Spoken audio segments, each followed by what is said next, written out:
Assalamualaikum warahmatullahi wabarakatuh. Perkenalkan, nama saya adalah Krisna Putri, NPM 21901082075 dari kelas A2. Nah, pada kesempatan kali ini saya akan menyampaikan tentang pajak pertambahan nilai. Untuk referensi yang saya gunakan dalam materi ini yaitu buku dengan judul Perpajakan untuk Akademisi dan Pelaku Usaha. Pada dasarnya, pajak pertambahan nilai adalah pajak penjualan yang dipungut atas dasar nilai tambah yang timbul pada semua jalur produksi dan distribusi. Pertambahan nilai atau value added dapat dilihat dari dua sisi, yaitu sisi pertambahan nilai, upah dan keuntungan, serta sisi selisih output dikurangi input. Dasar hukum pajak pertambahan nilai adalah Undang-Undang Nomor 42 Tahun 2009 berlaku sejak 1 April 2010 tentang perubahan ketiga Undang-Undang Nomor 8 Tahun 1983 tentang pajak pertambahan nilai barang dan jasa dan pajak penjualan atas barang mewah.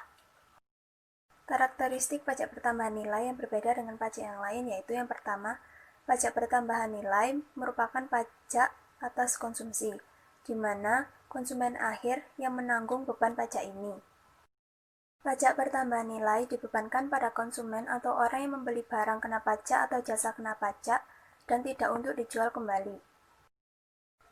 Karakteristik pajak pertambahan nilai yang kedua yaitu pajak pertambahan nilai merupakan pajak tidak langsung, karena penyetoran dan pembayaran dilakukan oleh dua pihak yang berbeda, di mana pembayaran dilakukan oleh konsumen yang membeli barang kena pajak atau jasa kena pajak, sedangkan penyetoran dilakukan oleh pengusaha kena pajak. Karakteristik yang ketiga yaitu pajak pertambahan nilai merupakan pajak objektif, di mana setiap konsumen yang juga wajib pajak dan subjek pajak akan dikenai tarif pajak pertambahan nilai yang sama. Karakteristik yang keempat yaitu pajak pertambahan nilai menggunakan tarif tunggal, yakni sebesar 10%.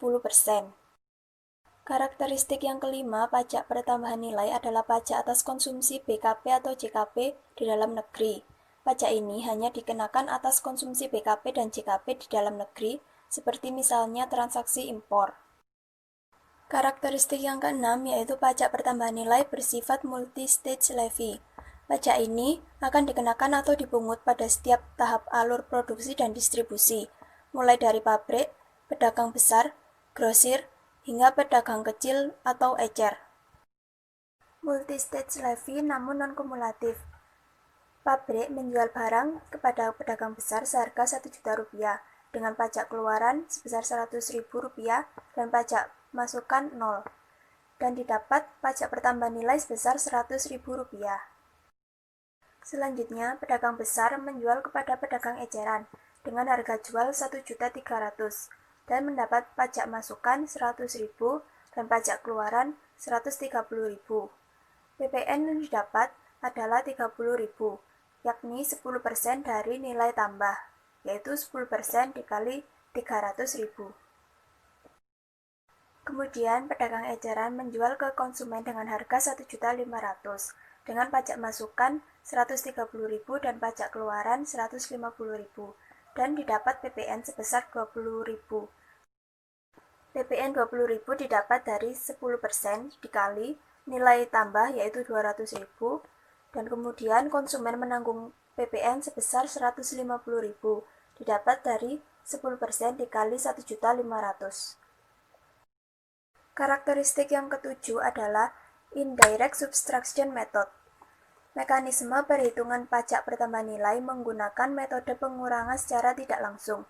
Artinya, Anda sebagai pengusaha kena pajak dapat mengkreditkan pajak masukan atas BKP dan JKP yang berbeda. Subjek pajak pertambahan nilai yang pertama yaitu pengusaha. Pengusaha ini dibagi tiga. Yang pertama, pengusaha kena pajak. Pengusaha yang di dalam kegiatan usahanya melakukan penyerahan barang kena pajak atau jasa kena pajak atau ekspor barang kena pajak yang dikenakan pajak berdasarkan Undang-Undang Pajak Pertambahan Nilai yang wajib melaporkan usahanya untuk dikukuhkan sebagai pengusaha kena pajak. Yang kedua yaitu pengusaha kecil. Pengusaha yang selama 1 tahun buku melakukan penyerahan barang kena pajak atau jasa kena pajak dengan jumlah peredaran bruto atau jasa penerimaan bruto tidak lebih dari Rp4.800.000 tidak wajib melaporkan usahanya untuk dikukuhkan sebagai pengusaha kena pajak, juga tidak wajib memungut dan menyetor. Yang ketiga, PMPKP, pengusaha kecil yang memilih dikukuhkan sebagai pengusaha kena pajak.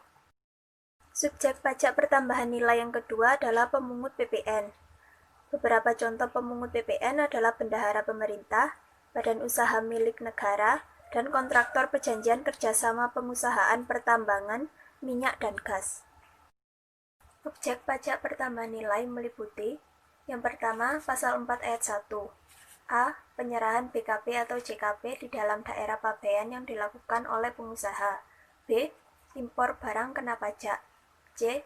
Pemanfaatan BKP tidak berwujud dari luar daerah pabean ke dalam daerah pabean. D. Pemanfaatan JKP dari luar daerah pabean di dalam daerah pabean. E. Ekspor barang kena pajak oleh pengusaha kena pajak. F. Ekspor JKP oleh BKP.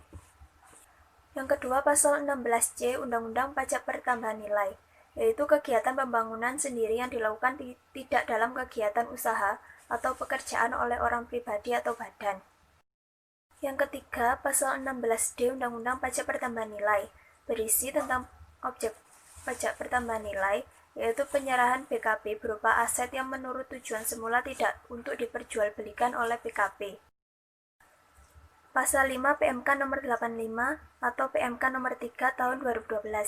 A. Pembayaran yang jumlahnya paling banyak 10 juta, termasuk jumlah PPN yang terutang dan tidak merupakan pembayaran yang terpecah-pecah. B.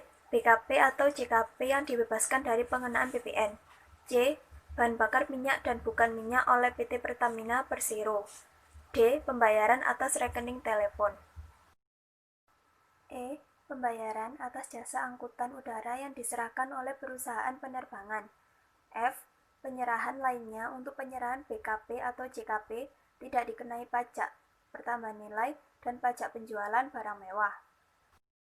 Kriteria dan jenis barang tidak kena pajak menurut Pasal 4A Ayat 2 Undang-Undang Pajak Pertambahan Nilai tahun 2009. Yang pertama, yaitu barang hasil pertambangan atau pengeboran yang diambil langsung dari sumbernya. Yang kedua, barang kebutuhan pokok yang sangat dibutuhkan masyarakat, meliputi beras, gabah, jagung, sagu kedelai, susu, telur, garam, daging, buah-buahan, dan juga sayuran. 3. Makanan dan minuman yang disajikan di hotel, rumah makan, warung, dan sejenisnya. 4. Uang, emas batangan, dan surat berharga. 5. PPN atas hasil pertanian. Pasal 1 Ayat 2 Barang kena pajak. Yang pertama, mesin dan peralatan pabrik dalam satu kesatuan. 2. Barang hasil dari kegiatan kelautan dan perikanan. 3. Jangat dan kulit mentah yang tidak disamak. 4. Ternak. 5. Bibit atau benih. 6. Pakan ternak tidak termasuk hewan kesayangan. 7. Pakan ikan. 8. Bahan pakan untuk pembuatan pakan ternak dan pakan ikan. 9. Bahan baku kerajinan perak. 10. Unit hunian rumah susun sederhana. 11. Listrik kecuali untuk rumah dengan daya di atas 6.600 voltase ampere. Pasal 42 Undang-Undang Pajak Pertambahan Nilai tahun 2009. Yang pertama, jasa pelayanan kesehatan medis. 2. Jasa pelayanan sosial. 3. Jasa pengiriman surat dengan perangko. 4. Jasa keuangan. 5. Jasa asuransi. 6. Jasa keagamaan. 7. Jasa pendidikan. 8. Jasa kesenian dan hiburan. 9. Jasa penyiaran yang tidak bersifat iklan. 10. Jasa angkutan umum di darat, air, dan di udara.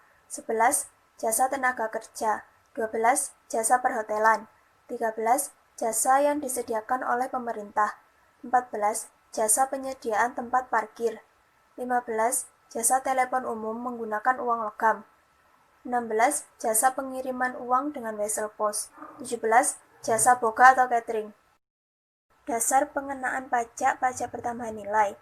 Dasar pengenaan pajak adalah dasar yang dipakai untuk menghitung pajak yang terutang, berupa harga jual, penggantian, nilai impor, nilai ekspor, dan nilai lain yang ditetapkan dengan keputusan Menteri Keuangan.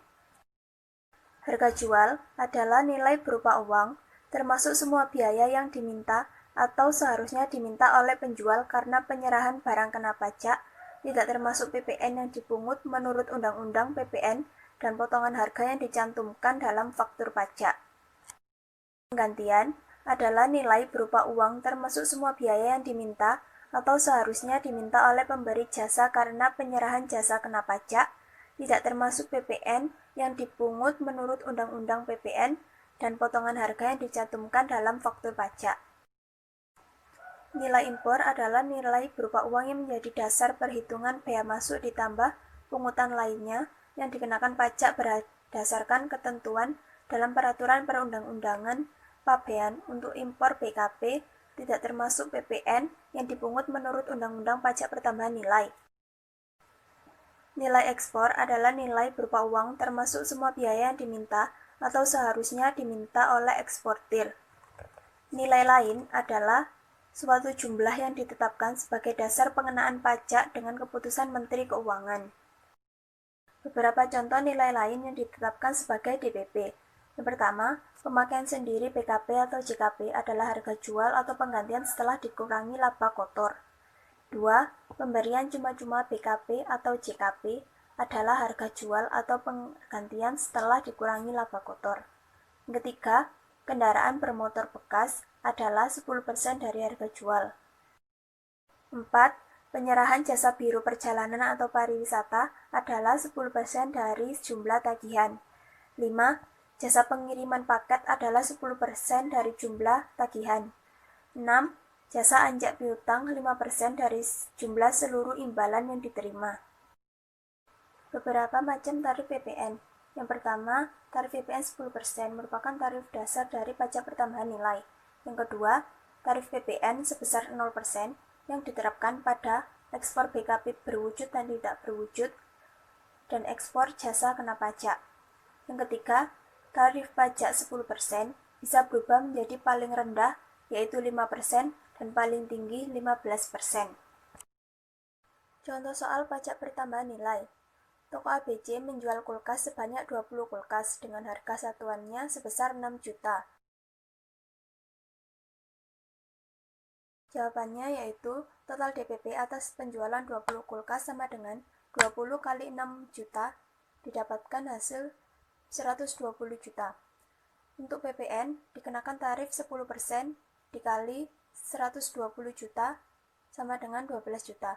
Jadi PPN terutang yang wajib disetorkan toko ABC adalah sebesar 12 juta. Mekanisme pemungutan pajak pertambahan nilai.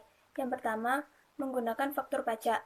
Sebagai konsekuensi penggunaan kredit method, untuk menghitung pajak pertambahan nilai yang terutang, maka setiap penyerahan BKP atau JKP, pengusaha kena pajak yang bersangkutan diwajibkan untuk membuat faktur pajak yang sekarang menjadi e-faktur. Yang kedua, menggunakan pedoman perhitungan pengkreditan pajak masukan.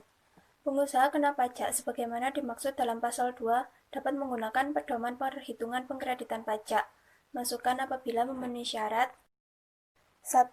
Mempunyai peredaran usaha dalam 2 tahun buku sebelumnya tidak melebihi 1.800.000.000 untuk setiap 1 tahun buku, atau wajib pajak baru dikukuhkan sebagai pengusaha kena pajak. Besarnya pajak masukan yang dapat dikreditkan yang dihitung menggunakan pedoman perhitungan pengkreditan pajak masukan sebesar A. 60% dari pajak keluaran untuk penyerahan jasa kena pajak, atau 70% dari pajak keluaran untuk penyerahan barang kena pajak. Faktur pajak.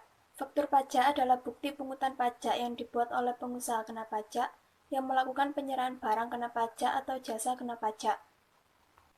Faktur pajak harus diisi secara lengkap, jelas, dan benar sesuai dengan keterangan pada pasal 13 ayat 5 Undang-Undang Pajak Pertambahan Nilai. 1. Jenis faktur pajak. Yang pertama, faktur penjualan. Faktur penjualan dibuat untuk setiap penyerahan BKP dan penyerahan JKP.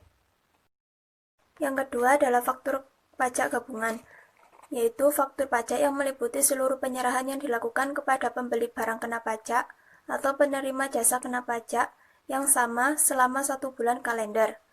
Yang ketiga, dokumen tertentu yang diperlakukan sebagai faktur pajak paling sedikit harus memuat 1. Identitas yang berwenang menerbitkan dokumen. 2. Nama dan alamat penerima dokumen. 3. NPWP. 4. Jumlah satuan barang apabila ada. 5. Dasar pengenaan pajak. 6. Jumlah pajak yang terhutang kecuali dalam hal ekspor. Larangan membuat faktur pajak. Orang pribadi atau badan yang tidak dikukuhkan sebagai pengusaha kena pajak dilarang membuat faktur pajak. 3. Saat pembuatan faktur pajak.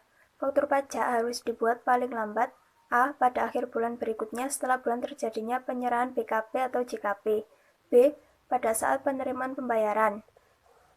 C. Pada saat penerimaan pembayaran dalam hal penerimaan pembayaran yang terjadi sebelum penyerahan BKP atau JKP. D. Pada saat penerimaan pembayaran termin dalam hal penyerahan sebagai tahap pekerjaan. E. Pada saat pengusaha kena pajak rekanan menyampaikan tagihan kepada bendaharawan pemerintah sebagai pemungut pajak pertambahan nilai. Penggantian faktur pajak. Faktur pajak pengganti adalah faktur yang dibuat untuk merevisi faktur yang telah dibuat sebelumnya dalam transaksi yang sama. Konsekuensi faktur pajak pengganti. Penggantian faktur pajak tertentu membawa konsekuensi tersendiri, yakni dalam hal pelaporan SPT masa PPN. Hal ini berlaku baik bagi PKP yang menjual barang kena pajak atau jasa kena pajak, ataupun bagi PKP yang membeli BKP atau JKP. Pembatalan faktur pajak. Faktur pajak batal pada e-faktur digunakan untuk membatalkan faktur dengan kekeliruan isi yang tidak dapat diperbaiki melalui faktur pengganti. Proses retur dan pembuatan nota retur. Pengertian retur pajak. Retur faktur pajak merupakan istilah pengembalian faktur pajak yang dilakukan untuk memperbaiki kekeliruan pengisian data faktur yang dilakukan oleh pihak yang menerima faktur atau pembeli. Kegiatan membangun sendiri yang dikenakan pajak. Yang pertama yaitu tarif dan pengenaan pajak. Tarif yang dikenakan adalah 10% dari DPP. DPP atas kegiatan ini adalah 20% dari biaya yang dikeluarkan. Yang kedua, saat dan tempat pajak terhutang. Waktu dimulainya secara fisik kegiatan membangun sendiri, sedangkan tempatnya bertempat di bangunan tersebut didirikan. Yang ketiga, penyetoran dan pelaporan. PPN yang terhutang 10% dikali 20% dari seluruh biaya yang dikeluarkan harus disetorkan seluruhnya menggunakan SSP atas nama orang pribadi atau badan. Orang pribadi atau badan wajib melaporkan pada KPP di tempat bangunan itu berada. Pengusaha kena pajak pedagang eceran. Pengusaha eceran yang menggunakan norma perhitungan penghasilan neto adalah pengusaha orang pribadi dengan jumlah peredaran bruto dan atau penerimaan bruto selama 1 tahun buku tidak melebihi 4.800.000. Pengusaha eceran selain yang menggunakan norma perhitungan penghasilan neto adalah pengusaha orang pribadi atau badan yang menyelenggarakan pembukuan. Pedagang yang telah memenuhi kriteria wajib melaporkan usahanya ke KPP untuk dikukuhkan sebagai pengusaha kena pajak. Pengusaha kena pajak, pedagang eceran yang menggunakan dan selain menggunakan perhitungan neto wajib mengisi SPT, masa PPN dan wajib membuat faktur pajak. Perhitungan PPN PKP pedagang eceran. Pajak keluaran sama dengan nilai peredaran bruto atau penerimaan bruto yang terutang. PPN pada masa pajak yang bersangkutan tidak termasuk PPN dikali tarif PPN sebesar 10%. Pajak masukan yang dapat dikreditkan sama dengan untuk penyerahan BKP oleh pedagang eceran dengan norma perhitungan penghasilan neto 80% dikali pajak keluaran. Contoh, nilai peredaran BKP masa Juli 2012 tidak termasuk PPN sebesar 40 juta. Pajak keluaran 40 juta dikali 10% sama dengan 4 juta. Pajak masukan yang dapat dikreditkan 80% dikali 4 juta sama dengan 3.200.000. Jadi PPN yang terutang adalah Rp800.000.